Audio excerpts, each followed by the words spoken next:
నమస్తే, welcome to hit TV. నేను మౌనిక. రెండు తెలుగు రాష్ట్ర రాజకీయాల గురించి విశ్లేషించడానికి రోజు పొలిటికల్ అనలిస్ట్ విజ్డమ్ చౌదరి గారు ఉన్నారు. వారితో మాట్లాడదాం. సార్ నమస్తే. సార్ ఎలా ఉన్నారండి? సార్, చంద్రబాబు నాయుడు గారి కేసులు ఎంతవరకు వెళ్ళనున్నాయి? ఇప్పుడు దేశవ్యాప్తంగా జనం ఏమనుకుంటున్నారంటే బీజేపీ భయపెట్టి లొంగ తీసుకుని పొత్తు చేసుకుని బీజేపీకి ఎంపీ సీట్లు పొందడానికి ప్రయత్నంలో భాగంగానే ఇవన్నీ చేసాడు అనేది. ఇంకోటి ఏంటంటే అటు వైసీపీ గెలవటానికి టీడీపీని డౌన్ చేసే ప్రయత్నంలో భాగంగానే నమో అంటే నరేంద్ర మోడీ, అమిత్ షా మోషాలు అనే ఈ మధ్య కొత్తగా అంటున్నారు, మోడీ షా అని. వాళ్ళు కుట్రలో భాగంగా చేశారనేది ఒకటి. అక్కడ జడ్జిమెంట్ చూసిన తర్వాత సెప్టెంబర్ కేసుని జనవరిలో జడ్జిమెంట్ ఇచ్చి దాంట్లో అది మనం జడ్జిని అంటలేదు కానీ జడ్జి విశ్లేషణ మాత్రం తప్పు పట్టవచ్చు. అది లీగల్ దాంట్లో చర్చించి లోపాలని డిస్కస్ చేయొచ్చు ఉంది కాబట్టి అది కంటెంప్ట్ కింద కూడా రాదు. కాబట్టి ఆమె విశ్లేషణ చాలా తప్పుగా ఉంది. ఇప్పుడు ఆమె ఏదైతే పోస్కి వ్యతిరేకించి జడ్జిమెంట్ ఇచ్చిన దాంట్లో ఆమె ఏమంటుంది, ఎవరైతే మన ముహుల్ రోక్తికి ఇది ప్రభుత్వానికి వైసీపీ ప్రభుత్వం అనుకూలంగా ఆర్గ్యుమెంట్ చేశాడో దాన్ని ఆమె క్యారీ అవుట్ చేసినట్టు కనపడతా ఉంది తప్ప, ఇప్పుడు ఆమె ఏమంటుంది, నేరం జరిగిన తేదీకి అని అంటుంది. నేరం జరిగిన తేదీ తీసుకుంటే యడియూరప్ప కేసులు, యడియూరప్ప గవర్నమెంట్ ఎప్పుడు జరిగిందండి? 2018కి ముందే కదా.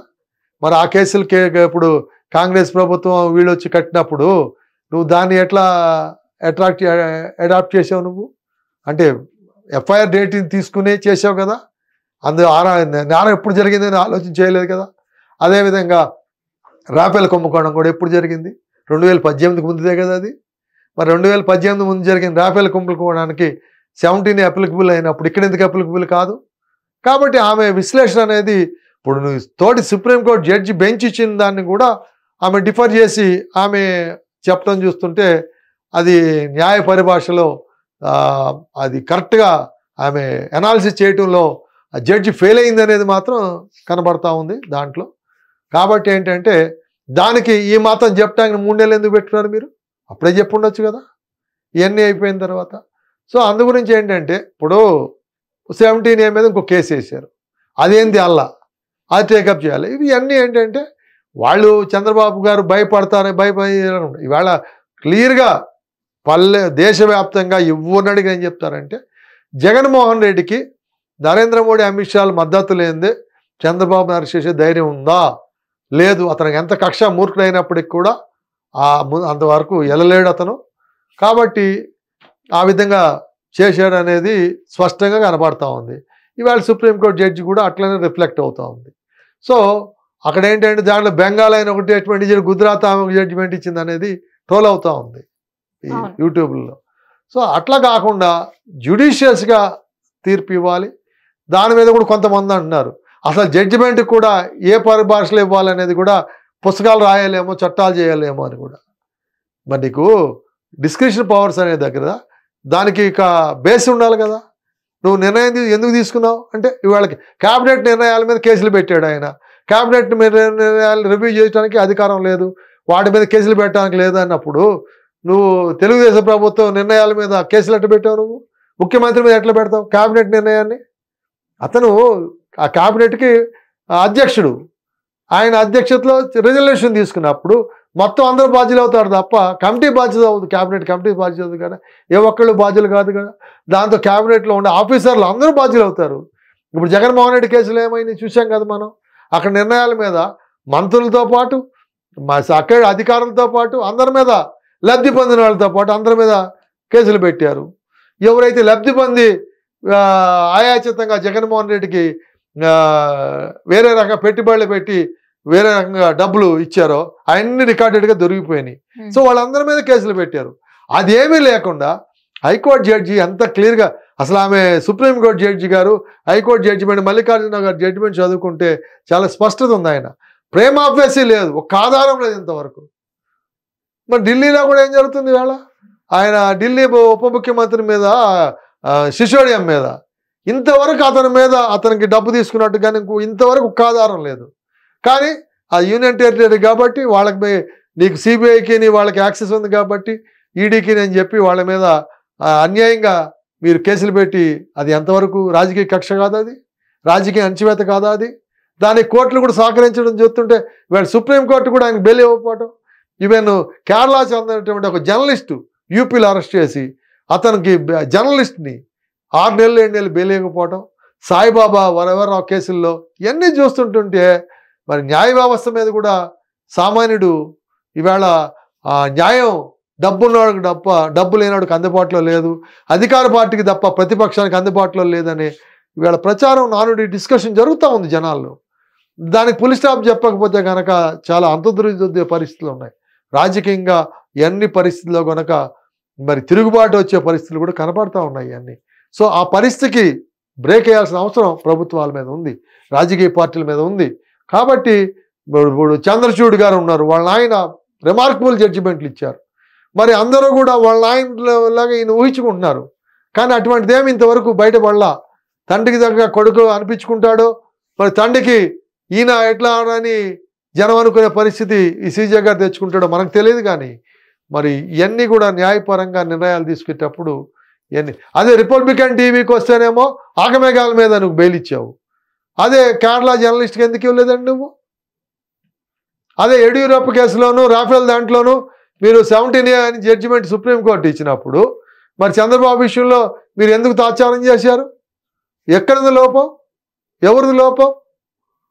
ఇప్పుడు జడ్జిల్లో వాళ్ళు వ్యక్తిగతంగా ఉంటే వాళ్ళు చూసుకోవాలి, సమాజం మీద రుద్దకూడదు. అది ఒకళ్ళు తప్పు చేశారనే తప్పుని మీరు వాళ్ళ మీద దృష్టిలో పెట్టుకుని వేరే వాళ్ళ మీద తీర్చుకోవడం కూడా కరెక్ట్ కాదనేది ఇవాళ జనంలో చర్చ జరుగుతూ ఉంది.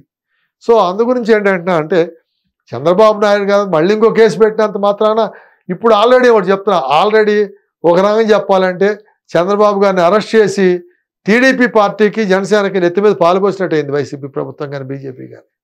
జనం వేళ ఏంటంటే చంద్రబాబు అరెస్ట్ అయిన తర్వాత నిస్తేజంలో ఉన్నటువంటి తెలుగుదేశం జనసేన క్యాడర్ ఒక్కసారి యాక్టివేట్ అయ్యి పల్లెలో అసలు ఏది హంగర్ స్ట్రైక్ కానీ నిరసన తెలియని పల్లె ఆంధ్రప్రదేశ్ రాష్ట్రంలో ఒక్కటి కూడా లేదు ఈవేళ. సరే, ఇప్పుడు బీజేపీతో పొత్తు టీడీపీ పార్టీ పెట్టుకోకపోతే మళ్ళీ అరెస్టులు చేసే అవకాశాలు ఉన్నాయని కూడా అంటున్నారు.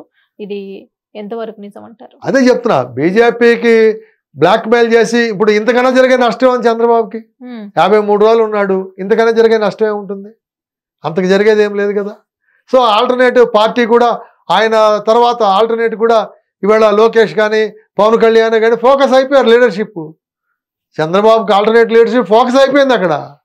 సో అందు గురించి ఏంటంటే ఇవన్నీ ఇట్లా చేసినట్టయితే ఇప్పుడు దాని మూలంగా అల్టిమేట్గా దేశవ్యాప్తంగా ఈవేళ ఇది రాష్ట్రాల్లో కానీ ఎక్కడైతే ఈ చిదంబరం కేసు కానీ ఇంకోటి కానీ పంజాబ్ విషయంలో కానీ ఢిల్లీ విషయంలో కానీ గుజరాత్ విషయంలో కానీ రాజస్థాను మధ్యప్రదేశ్ ఈవేళ జ్యుడిషియరీ ఈ అపోజిషన్ పార్టీల మీద చేస్తున్న చర్యల మీద పెద్ద చర్చ జరుగుతూ ఉంది.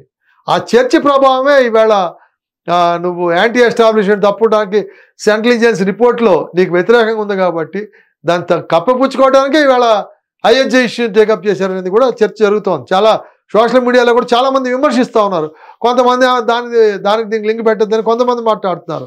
ఖచ్చితంగా ఏమవుతుందంటే నువ్వు దానిగానే నువ్వు బీజేపీ పార్టీగా స్పాన్సర్డ్ ప్రోగ్రామ్గా జరుగుతూ ఉంది. అది అట్లా జరగకూడదు, అందరినీ ఇన్వాల్వ్ చేయాలి. బీజేపీ పార్టీలో ఉన్నటువంటి సభ్యులే వేరే ఆర్ఎస్ఎస్ ముసుగులోనో రామ్ జన్మభూమి అయోధ్య దాన్ని పట్టుకుని నువ్వు తిరుగుతూ ఉన్నారు తప్ప, ఇవన్నీ ఇన్విటేషన్లు ఇస్తూ ఉన్నారు తప్ప మరి వేరే వాళ్ళు ఎందుకు ఇవ్వట్లేదు, వేరే వాళ్ళు ఎందుకు చేయట్లేదు? అది ఇప్పుడు అన్ని పార్టీలు కలుపుకొని చేయాలి కదా. నువ్వు చేయకుండా నువ్వు వాళ్ళకే అపోజిషన్ నువ్వు ఇన్విటేషన్ ఇవ్వటం ఏంటి? సో ఇవన్నీ కూడా జనంలో చర్చ జరుగుతూ ఉంది. మనం ఏంటంటే కొత్తగా ఉన్నప్పుడు పర్వాలా, ఇప్పుడు 10 ఏళ్ళు అయిపోయింది. 10 ఏళ్ళు అయిపోయిన తర్వాత కూడా 10 ఏళ్ల క్రితం చెప్పిన అబద్ధాలు మోసాలు జనం నమ్ముతారు అనుకోవటం అది అంతకన్నా పిచ్చితనం ఇంకోటి ఉండదు. నమ్మొచ్చు, ఇప్పటికీ కూడా ఇంకా 5-10% నమ్మొచ్చు, కానీ మిగతా 80-90% నమ్మరు. అది దాని ఏదే మతమే, ఎవడు మతం వాడికి ముఖ్యం అండి. ఆ మతం అనే ఒక నమ్మకం, అది ఎవరికి వాళ్ళకి. ఆ మతానికి సంబంధించి అమిత్ షా చెప్పాడనో నరేంద్ర మోడీ చెప్పాడో బీజేపీ చెప్పాడనో జనం రావట్లా. వాళ్ళలో ఉన్నటువంటి నమ్మకంతో వస్తున్నారు, వాళ్ళు రాముడి మీద ఉన్న అభిమానంతో వస్తున్నారు. అంతేగాని రాముడి అభిమానం క్యాష్ చేసుకోవాలనుకుంటే మాత్రం అది భ్రమ తప్ప వేరే ఉండదు. దాన్ని అడ్డం పెట్టుకుని నువ్వు ఏం చేసినప్పటికి కూడా ఇంత డ్యామేజ్ జరిగిన తర్వాత తెలుగుదేశం క్యాడర్ కూడా బీజేపీతో కలవడానికి ఒప్పుకునే పరిస్థితి అయితే లేవు. ఈవేళ పెట్టుకున్నా కానీ బీజేపీ క్యాండిడేట్ మాత్రం వేరే ఇండిపెండెంట్ నిలబెట్టి ఓడిస్తారు తప్ప వైసీపీ కాకపోయినా దాంట్లో వైసీపీ లబ్ధి పొందవచ్చు. బీజేపీకి సీట్ ప్రతి చోట కూడా ఓడించే పరిస్థితి ఉంది ఆంధ్రప్రదేశ్లో, గెలిపించే పరిస్థితి అయితే లేదు. చాలా స్పష్టంగా ఉంది అది విషయం.